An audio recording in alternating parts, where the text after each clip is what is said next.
बाबा जी ने कई बार अपने सत्संग में फरमाया है कि खाली ग्रंथ पोथियां पढ़ने से या फिर खाली सत्संग को सुन लेने से कुछ नहीं होने वाला है।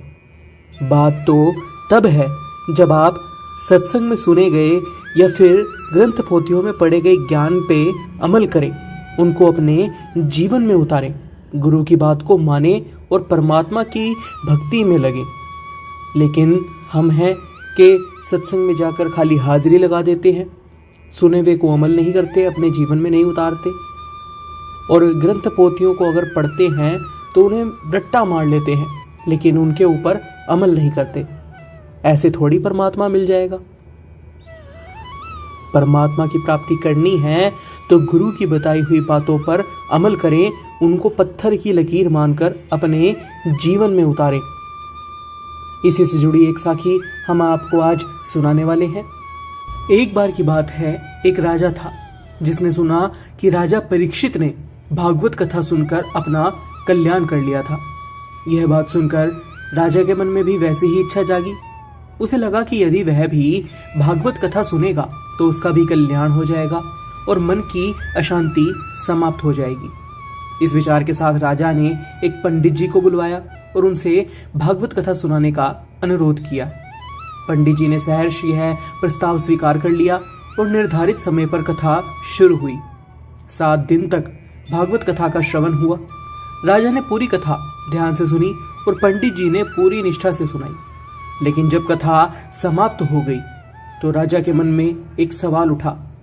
वह सोचने लगा कि इतनी बड़ी कथा सुनने के बाद भी उसके भीतर कोई परिवर्तन क्यों नहीं हुआ, मन की हलचल शांत आखिर क्यों नहीं हुई। राजा ने पंडित जी को बुलाकर कहा कि पंडित जी, ना तो आपने कथा सुनाने में कोई कमी रखी, ना ही मैंने कोई सुनने में कमी रखी, फिर भी मेरे मन में कोई शांति आखिर क्यों नहीं आई, इसका कारण क्या है। पंडित जी ने जवाब दिया कि महाराज, इसका उत्तर तो मेरे परम पूजनीय गुरु जी ही दे सकते हैं। राजा ने पंडित जी से अपने गुरु जी को लाने का निवेदन किया ताकि वह इस शंका का समाधान कर सके। कुछ समय बाद पंडित जी अपने गुरु जी को लेकर दरबार में आए। राजा ने अपनी शंका गुरु जी के सामने रखी और पूछा कि भागवत कथा सुनने पर भी उनका कल्याण क्यों नहीं हुआ। गुरु जी ने थोड़ी देर चुप्पी साधी, फिर राजा से कहा कि महाराज, आप थोड़ी देर के लिए मुझे अपना अधिकार दे दें।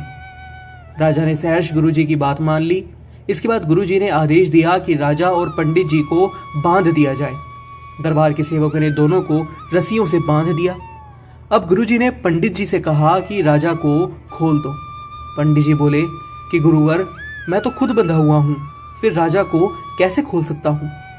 अब गुरु जी ने राजा से कहा कि तुम पंडित जी को खोल दो।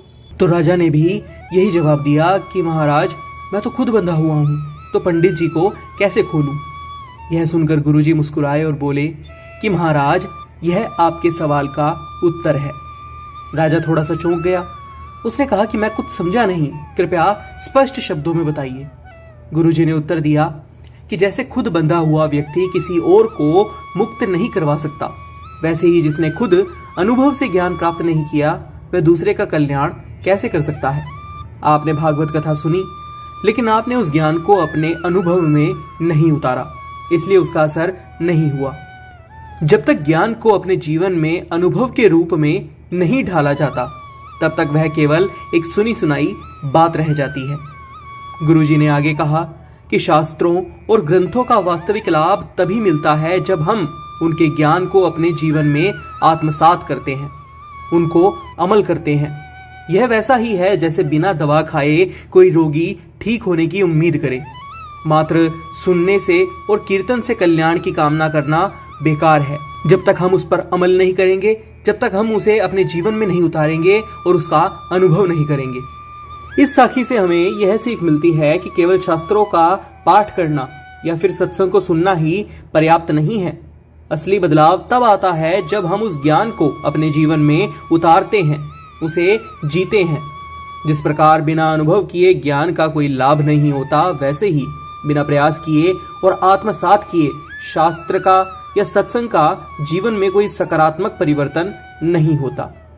सच्चा कल्याण तभी होता है जब हम उस ज्ञान को पूरी श्रद्धा और समर्पण के साथ अपने जीवन का हिस्सा बनाते हैं।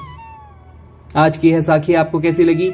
अपनी राय हमें कमेंट बॉक्स में जरूर बताइएगा। फिलहाल के लिए बस इतना ही।